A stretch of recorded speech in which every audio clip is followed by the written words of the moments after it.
Bonjour les amis. Alors oui, j'ai de l'inflammation à cause de cette protéine Spike. Alors je tiens à préciser que avant l'injection, tout le monde affirmait, tous les scientifiques, que c'était impossible que le vaccin, ce type de vaccin, puisse passer dans le génome.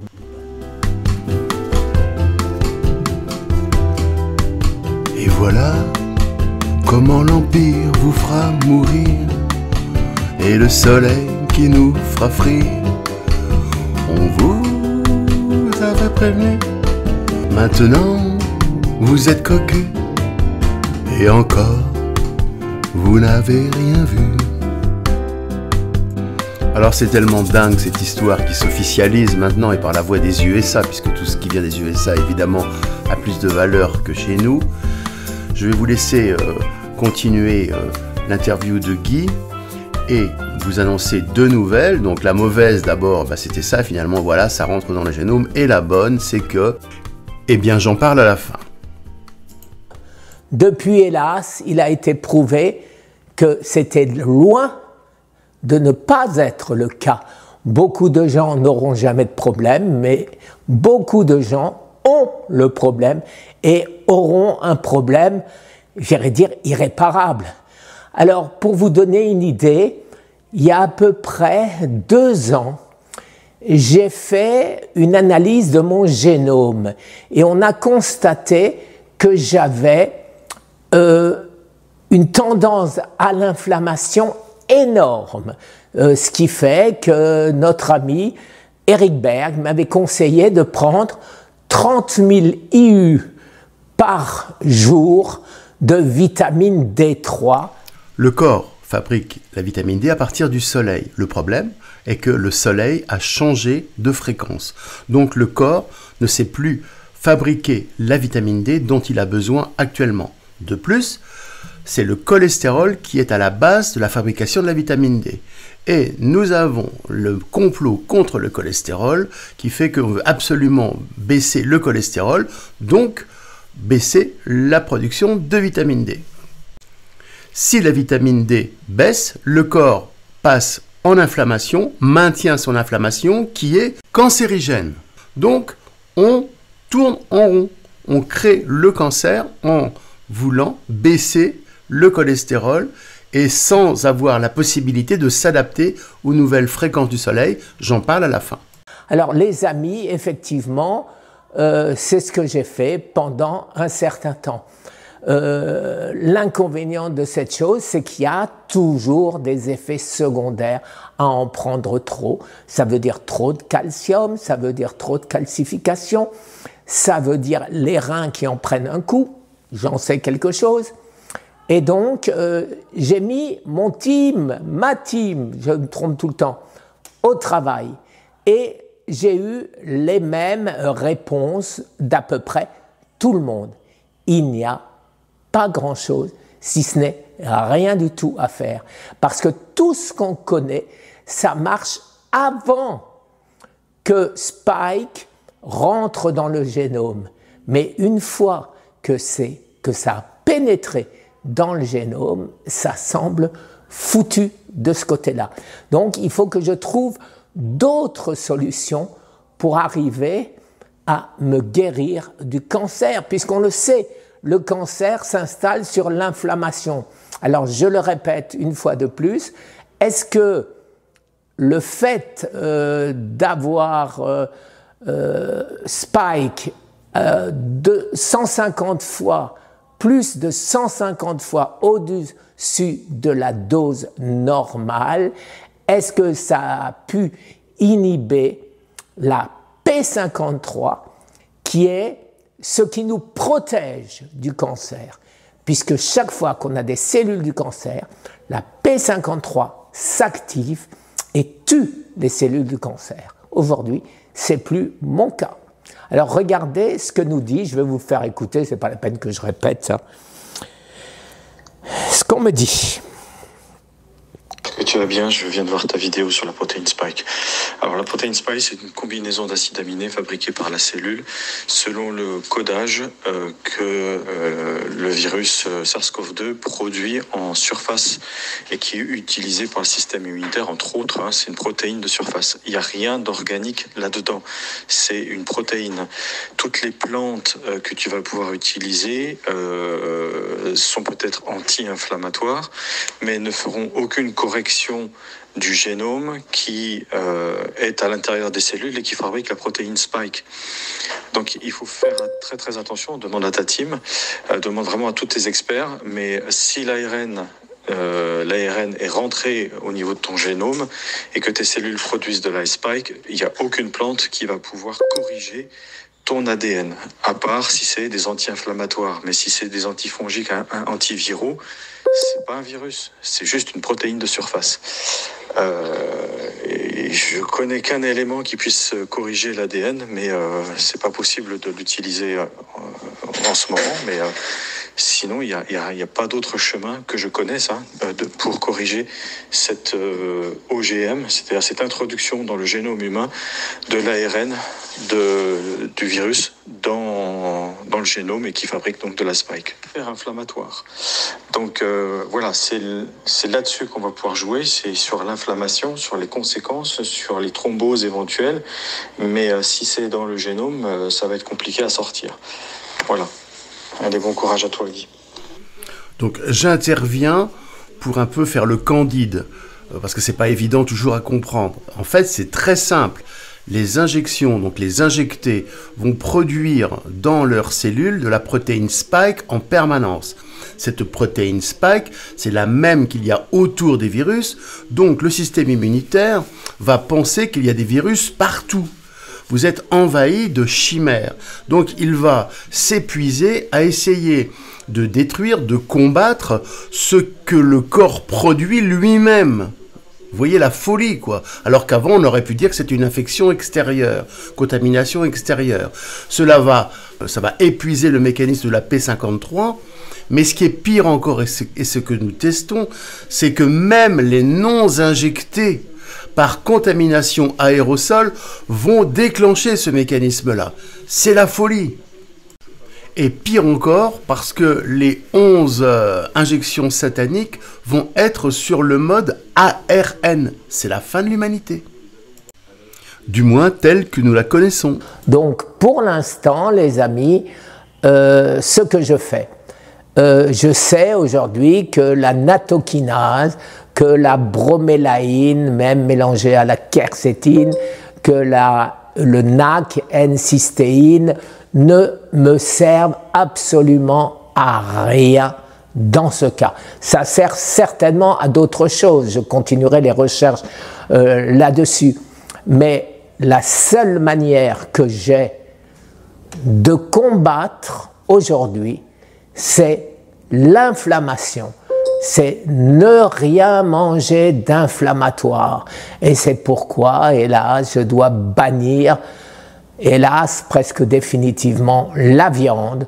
Je dois bannir tout ce qui peut être inflammatoire, tout ce que je mangeais avant, et je dois me contenter de manger ce que, en aucun cas, je n'aurais mangé avant, parce que c'est pas bon. Quand je dis que c'est pas bon, c'est bon pour la santé, mais c'est pas bon au goût. Je préférerais un gâteau, une glace, du chocolat, du pâté, de la charcuterie, voilà, des pizzas. Mais tout ça, c'est terminé pour moi. Merci les amis, une très très bonne journée.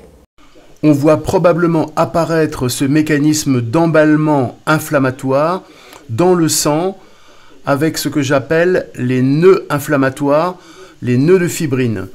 On a souvent maintenant énormément d'apparitions rapides de fibrine qui notent le mécanisme d'inflammation exacerbée.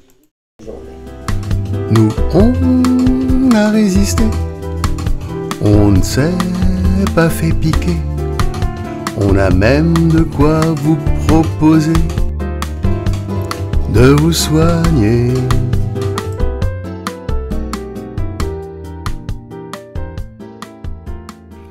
Donc c'est triste, pathétique, mais révoltant. Révoltant pourquoi? Parce que tout ce complot vient forcément une entité ultra-terrestre qui s'acharne à modifier notre génome, et de ce fait, ils y arrivent. Hein. Je vous rappelle le mécanisme de l'hybridation primordiale que j'ai mis en évidence par la reconstitution du point d'injection qui a été effectué par nos ancêtres, qui a permis la translocation du chromosome 2, ainsi que la modification du crâne dolichocéphale en brachycéphale. Nous avons toujours cette dynamique en nous, et c'est là-dessus que les ennemis de l'humanité interviennent, des ennemis ultra-terrestres négatifs. Une entité ultra-terrestre qui a résisté sur Terre et qui se perpétue par une blessure fondamentale précoce. Et il n'y a qu'une antidote qui peut être fournie par la contre-mesure ultra-terrestre. La contre-mesure, c'est cette possibilité en médecine vibratoire quantique de passer dans l'autre dimension de l'espace-temps et comprendre comment notre génome a été, donc on va dire protégé, mais comment est-ce qu'il est corrigé par l'intermédiaire du mouvement circulaire de l'ADN. J'en parle en long, en large et en travers, mais là je pense que maintenant c'est plus pertinent. Donc ce mécanisme-là par rapport aux temporaux, donc mouvement circulaire des temporaux qui correspondent au mouvement du bassin, hein, je le répète, pourquoi le bassin? Parce que la protection de l'enfant en gestation dans le ventre de la mère va être faite par cette protection, par cette bienveillance du mouvement des iliaques. Hein. Je répète, temporal, iliaque, c'est pareil. Donc le bébé qui va naître dans le ventre va être protégé par l'ADN de la mère et après trouver sa propre identité. Ce sera l'objet d'une autre vidéo.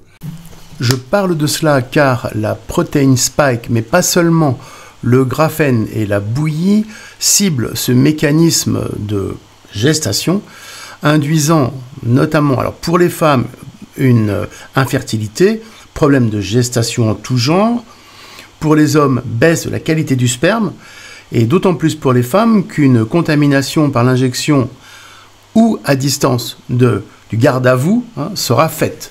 Vous voyez le garde à vous du MZIL. Ce mécanisme-là, au niveau du temporal des oreilles, a été sacrifié. Sacrifié par plein de choses, notamment le son, les pollutions sonores, les pollutions du langage, etc. On retrouve le mécanisme, le mythe de Arche de Noé, et le mythe du langage originel. Tout cela fait partie du mouvement circulaire de l'ADN. Ce qu'il faut comprendre, c'est que le mouvement circulaire de l'ADN correspond au mouvement circulaire des éléments de la table. Tous les éléments de la table dite de Mendeleïev sont en fait en spirale. Ils sortent du Soleil en spirale. En sortant du Soleil, ils s'enroulent autour du champ électromagnétique solaire en spirale, dite spirale de Parker, que l'on voit ici en rose, et ils peuvent ainsi avoir un guide, être guidés par une sorte de véhicule qui leur fait pénétrer, traverser le cosmos, atteindre la Terre, et plus particulièrement notre organisme et l'oreille interne. À ce sujet-là, on comprend que les autistes qui sont un petit peu construits sur une hypersensibilité de l'oreille, qui reçoivent ces influences solaires particulières trop fortes, se bouchent les oreilles parce qu'ils ont une sorte de hyperacousie, ils sont branchés directement avec les énergies solaires sans pouvoir les décoder, les alchimiser, et donc ils se bouchent les oreilles et ils se ferment, ils deviennent autistes. Ces éléments et particules cosmiques sont reçus par le temporal, le mouvement circulaire du temporal qui gère donc à la fois l'ADN, l'ARN, ADN et les éléments, donc c'est une nourriture, on va dire une nourriture vibratoire dans un premier temps, et cela correspond au mythe de la tour de Babel. La tour de Babel, c'est en fait l'illustration de ce mouvement du temporal qui qui a en mémoire le langage originel, et ensuite de l'arche de Noé. L'arche de Noé nous fait penser, comme j'explique, au mouvement du cachalot. Vous voyez l'arche qui flotte sur l'eau, qui contient l'ADN de toutes les espèces vivantes, alors disparues ou pas avant, après le déluge. Donc c'est une autre histoire, mais voilà comment tout peut se regrouper dans ce mouvement de base de l'ADN qui, lui, est altéré par la protéine spike.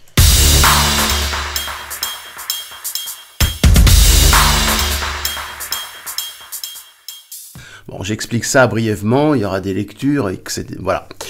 Ce mécanisme-là, nous le contrôlons, si je puis dire, hein, nous le percevons, nous le contrôlons dans la TVQ, dans la thérapie vibratoire quantique. Et en plus, avec l'ostéophonie, eh bien, on a la possibilité d'accorder le son de sa voix, donc la fréquence sonore émise par les cordes vocales, en accord avec la thyroïde, le chef des glandes, on en reparlera, mais Nolwenn nous fait un super travail en ce moment au niveau des glandes. Donc tout cela doit être en accord, donc le son de la voix, et avec le squelette, la vibration du squelette, des os, support de notre identité, pour que notre génome soit en place. Et à ce moment-là, nous, on mange de tout. Moi, je mange de tout, sauf que, avec cette mise en route de ce mécanisme-là, la boulimie se calme. En fait, on mange raisonnablement. On ne compense pas une carence énergétique avec notamment du sucre. Le sucre va avoir une relation avec le pancréas, lui-même avec le soleil. Et le soleil est en train de se modifier.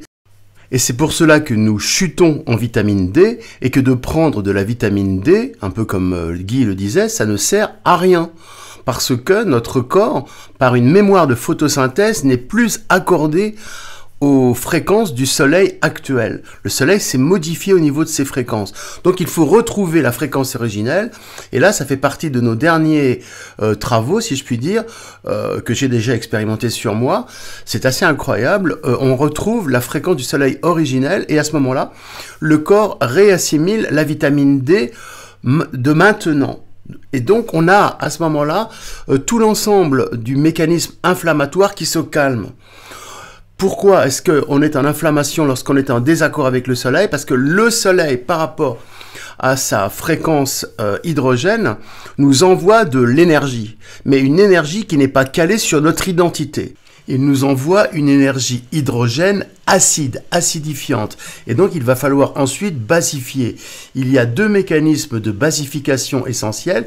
Un biologique par les sucres pancréatiques qui se déversent dans le duodénum, et plus pour nous, en ce qui nous concerne, le travail en astrobiotique, puisque les planètes du système solaire sont basifiantes. Et de plus, elles révèlent notre personnalité, CQFD. J'essaie de faire court. Notre identité à nous, vibratoire quantique, se situe sur pulsation, l'action, mouvement, forme, création, dilatation. Analogiquement, le Soleil nous envoie cette dynamique de mouvement intérieur du corps par l'hydrogène pulsation et l'hélium, puisque l'hydrogène se transforme en hélium qui gonfle, hein, comme les ballons à l'hélium, qui correspond à la dilatation au mouvement. Donc nos relations intimes avec le Soleil sont sur ces deux phénomènes, des deux critères fondamentaux. On est en inflammation lorsqu'on est en désaccord avec le Soleil, parce que le Soleil, par rapport à sa fréquence hydrogène, nous envoie de l'énergie, mais une énergie qui n'est pas calée sur notre identité, puisque le Soleil nous guide et que notre identité n'a pas suivi le mécanisme du Soleil. C'est ce que faisaient les anciens. Akhenaton a été le premier à nous expliquer ça, et on a d'autres, évidemment, civilisations comme Aztèques, Mayas, c'est toujours le Soleil, le Soleil. Mais que faisait-il? Il s'accordait avec le Soleil, et à ce moment-là, l'organisme n'est plus en inflammation, en gros en lutte, entre deux identités, votre ancienne identité et votre nouvelle identité. L'espace entre ces deux identités crée un vide, crée l'espace où va s'installer le cancer. C'est pour ça que on pouvait dire à l'époque peut-être que la vitamine D était anti-cancer, maintenant ça ne marche plus. Et ensuite, si vous prenez de la vitamine D et que ça ne marche plus, vous allez calcifier de partout. C'est ce qu'il disait au niveau des effets secondaires. Donc voilà le mécanisme, alors finalement en nettoyage vibratoire, de se recaler avec le soleil. Voilà le travail, le nouveau travail d'ailleurs, hein, qui se passe à Selena dans cet été 2024. Pour ceux qui me suivent un petit peu, il y a un an, à ma revenue du Maroc, j'avais travaillé sur le soleil de là-bas et j'étais revenu avec le sang doré. Et la chose incroyable, j'ai pu tester les fréquences du soleil par rapport au mécanisme homéobiotique, voilà, et que c'est une nouveauté que j'apporte dans la panoplie de la TVQ.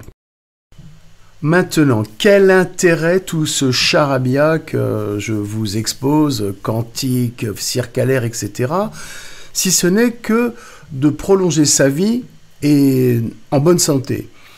Si vous travaillez sur ce mouvement circalaire de l'ADN, et l'on retrouve analogiquement le mythe de Noé qui aurait vécu jusqu'à 900 ans, eh bien, vous gardez connexion avec les énergies de base et vous prolongez votre vie. Cela se trouve officiellement en biologie, si je puis dire, dans l'altération des chromosomes par le raccourcissement des télomères, avec une influence négative sur l'ADN qu'ils contiennent. Et lorsque ils se raccourcissent, eh bien, la vie se raccourcit aussi. Donc, vous voyez, pour vivre peut-être pas jusqu'à 900 ans, mais au moins jusqu'à 120 ans, peut-être que cette technique-là sera la solution. En pratique, nous n'envoyons rien par la poste. Tous les gens qui veulent travailler ou se nettoyer doivent faire, comme on dit, du présentiel. Nous organisons des stages, des sessions, et pour cet automne, début d'automne, nous serons à Perpignan. Le 19 et 20 octobre, vous pouvez vous inscrire. À partir de là, nous faisons l'analyse de la cohérence quantique du sang et en fonction des résultats au microscope, on peut fournir avec le mécanisme de nettoyage que l'on enseigne, on peut fournir les antidotes. Et je prévois une conférence le samedi soir pour les participants. Et voilà comment l'Empire ne vous fera pas mourir. Et le soleil ne vous fera pas frire, cela nous fera mourir de rire.